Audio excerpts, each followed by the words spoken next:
Okay.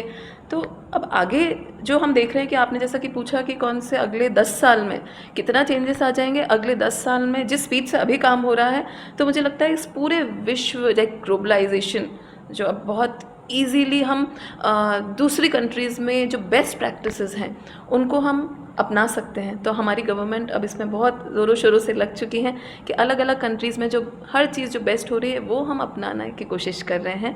और सिर्फ वो नहीं कि जो हमारे यहाँ पहले से चला आ रहा है उसको बिना उसकी चेक करे उसकी एप्लीकेबिलिटी उसको आगे अब हम नहीं करेंगे। देन नेक्स्ट थिंग इज़ अब ज़माना आ गया है आर्टिफिशियल इंटेलिजेंस का, चैट जीपीटी का, जो आजकल आप देखेंगे न्यूज़पेपर में भरा पड़ा है कि अब बच्चों का क्या होगा, सारे आंसर्स तो चैट जीपीटी से हो गया है। तो अब आर्टिफिशियल इंटेलिजेंस को कोई रोक नहीं सकता है, वो तो आना ही था। जैसे गूगल को आना था तो आएगा ही। जिस दिन गूगल आया था तब भी यही डर लगता था, अरे अब तो इंटरनेट में सब मिल जाता है, क्या होगा। पर इंटरनेट हो, चाहे चैट जीपीटी हो, चाहे आपकी कोई भी टेक्नोलॉजी आ जाए, एज लॉन्ग एज हम ह्यूमन, क्योंकि बनाया तो हम ही लोगों ने है ना, कंट्रोल हमारे हाथ में होना चाहिए कि पहली बात कितना उसको इस्तेमाल करना है, सेकेंड चीज़ हम उसको इस तरह इस्तेमाल करें कि हमारी टीचिंग और बढ़िया हो जाए। जितना भी आपका जो वैसे वाले काम हैं जिसमें बच्चों का ज़्यादा दिमाग नहीं, हमें मतलब टाइम भी नहीं और ज़्यादा दिमाग हमें बच्चों को क्यों रटाने में आप वो सब इस्तेमाल करें, वो सब आप रहने दीजिए ना। अब चैट जीपीटी अगर आ भी रहा है तो उसमें कोई बुराई क्या है, उसको यूज़ करिए टीचिंग में, आप अपने लेसन प्लान्स बनाने में यूज़ करिए ना टीचर्स, और उसमें ऐसे क्वेश्चंस डालिए, पहले देखिए कि क्या चैट जीपीटी भी वो आंसर कर सकता है क्या। आप अपनी कॉलोनी की कोई प्रॉब्लम उसमें डालिए, तो अगर वो आंसर कर पा रहा है तो बहुत बढ़िया, तो अच्छा है ना, आपका आधा काम उसने कर लिया। तो हम क्यों ना प्रैक्टिकल काम कर दें, क्योंकि चैट जीपीटी आके वो प्रैक्टिकली तो पौधे नहीं लगा पा रहा है ना, क्यों ना हम वो लगाएं।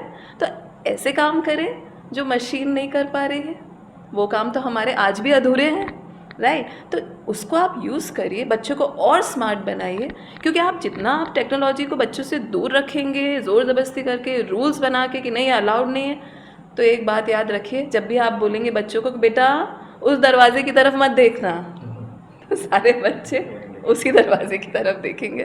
तो आप नहीं रोक सकते बच्चे, तो आपको खुद नहीं पता होगा, बच्चे 2 साल से चैट जीपीटी कर रहे हैं, और ऐसे बहुत सारे सॉफ्टवेयर्स और हैं जो बच्चे इस्तेमाल कर रहे हैं, टीचर्स को अभी पता चल रहा है ना। बच्चों के अगर आप बीच में रहते हैं तो आपको बहुत ही ज्ञान मिलेगा।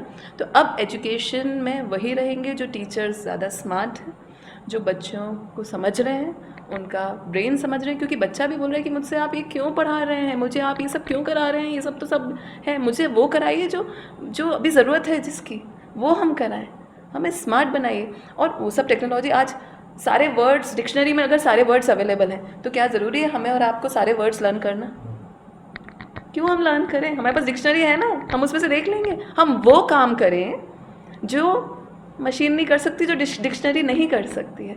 तो ये थोड़ी सी सोच में परिवर्तन आना बहुत सारे लोगों के लिए बहुत ज़रूरी है।